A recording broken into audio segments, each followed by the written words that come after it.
Western leaders discuss tougher action on Russia. Western leaders meeting in Brussels on Thursday will agree to strengthen their forces in Eastern Europe and increase military aid to Ukraine as the Russian assault on its neighbor entered its second month. Ukrainian President Volodymyr Zelensky urged people around the world to take to the streets in solidarity with his country, where thousands of people have been killed, millions become refugees, and cities have been pulverized since Russian President Vladimir Putin unleashed his invasion on February 24.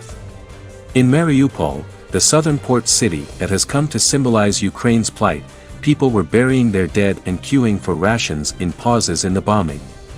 One woman there, Victoria, buried her 73-year-old stepfather Leonid, killed when the car ferrying him to a hospital was blown up 12 days ago.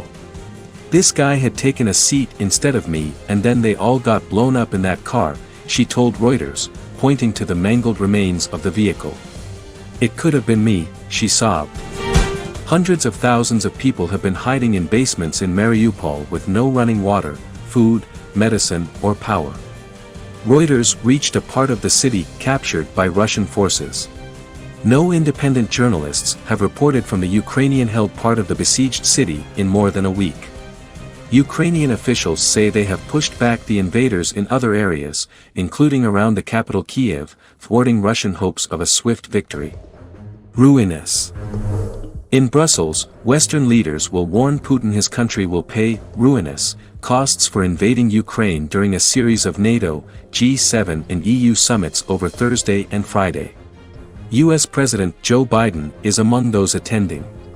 Alarmed by the prospect that Russia might escalate the war, the NATO nations will agree to send Kyiv equipment to defend against biological, chemical and nuclear attacks.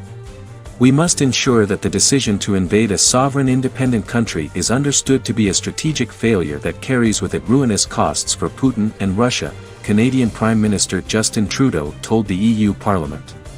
The United States planned to announce more sanctions on Russian political figures and oligarchs, the White House said.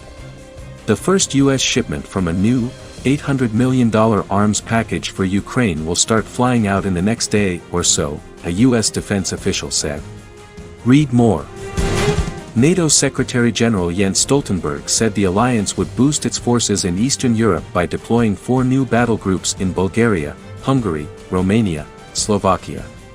Washington said Biden and his European counterparts would announce new sanctions against Russia and measures to tighten existing sanctions. However, EU diplomats played down expectations of major new sanctions. Zelensky, who will address the NATO and EU summits by video conference, said he expected serious steps from Western allies. He repeated his call for a no-fly zone, although Western leaders have rejected this as a move that would drag them directly into the war. The Ukrainian leader, who has won admiration across the West for his leadership under fire, also called on people around the world to demand an end to the bloodshed. Come from your offices, your homes, your schools and universities, come in the name of peace, come with Ukrainian symbols to support Ukraine, to support freedom, to support life, he said in a video address. Humanitarian crisis.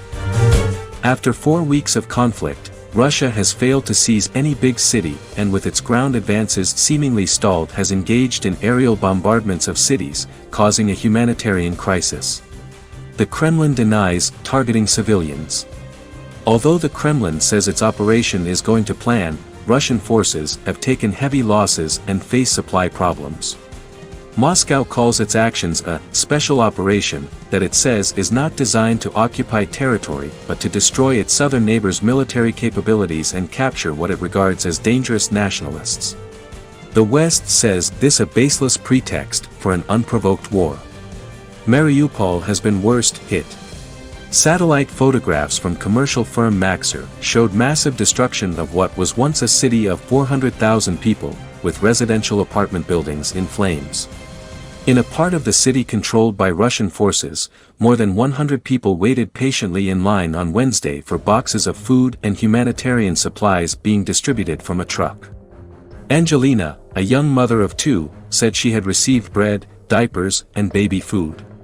It's difficult to leave by bus now. We hope the number of people trying to get out will go down and it will get easier for us to leave, she said. Ukraine's Armed Forces Chief of Staff said on Thursday Russia was still trying to resume offensive operations to capture the cities of Kyiv, Chernihiv, Sumy, Kharkiv and Mariupol. To counter troop shortages, Moscow was moving in fresh units close to the Ukraine border and calling up soldiers who had recently served in Syria, it said. Zelensky repeated he was ready to have a face-to-face meeting with Putin to end the war. We are ready to discuss the terms of the ceasefire, the terms of peace, but we are not ready for ultimatums, he said. Freeze out. International sanctions have frozen Russia out of world commerce. But the biggest loophole is an exception for its energy exports. Some EU member states are resisting calls to ban Russian oil and gas as they rely heavily on them. EU leaders are expected to agree at their summit to jointly buy gas as they seek to cut that reliance. L3N2VQ3IG. Brussels is also aiming to strike a deal with Biden to secure additional U.S. liquefied natural gas supplies for the next 2 winters. The consequences of this war on Europe's security architecture will be far-reaching, the president of the EU's executive, Ursula von der Leyen, said on Wednesday. And I am not just talking about security in military terms. But also energy security, and even food security, are at stake.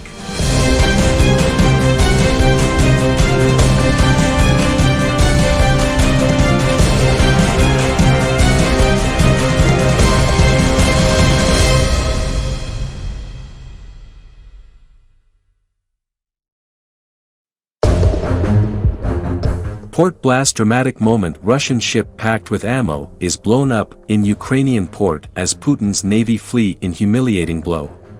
This is the dramatic moment a Russian ship packed with ammo was reportedly blown up in Ukraine as humiliated Putin's navy is forced to retreat. Footage shows the landing ship, named Orsk, on fire as black smoke can be seen coming from the port in occupied Berdyansk.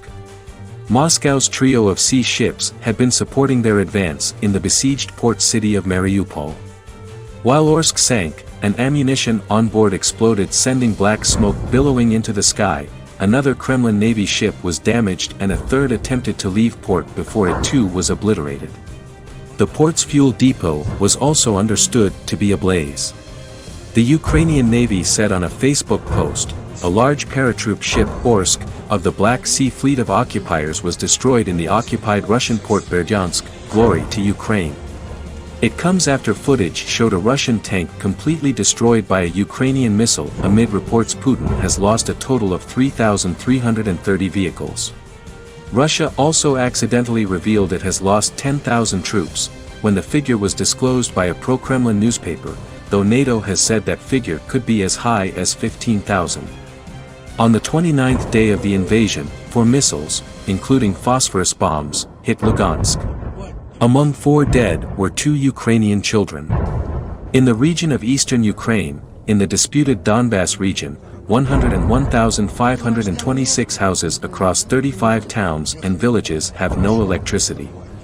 Russia has sent 250 air raids over Kyiv, Chernihiv and Kharkiv in the last day. In return, defiant Ukraine said they had blasted 11 aircraft from the skies, 7 planes, 1 helicopter, 2 cruise missiles and a drone. In the last 22 days, Moscow has authorized a terrifying 1,100 missile strikes on Ukraine, with many hitting schools, hospitals and theaters offering shelter.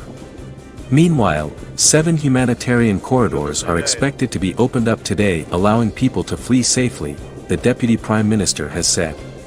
However, the besieged city of Mariupol has been left off the list where civilians are urged to head to a nearby town. Shocking footage shows the destroyed city with barely any building undamaged by relentless shelling.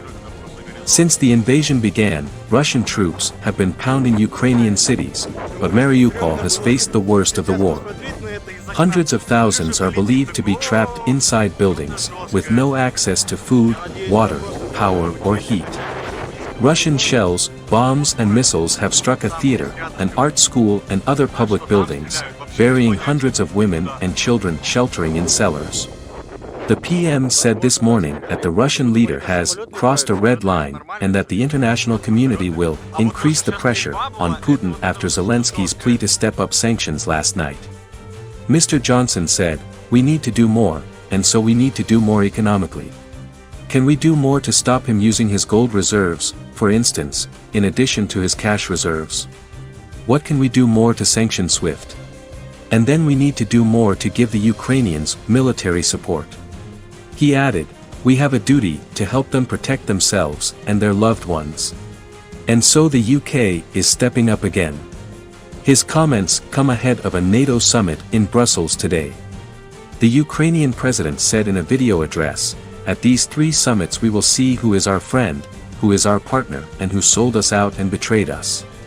He added he expected serious steps from Western allies, repeating calls for a no-fly zone over Ukraine and complaining that the West had not provided Ukraine with planes, modern anti-missile systems, tanks or anti-ship weapons.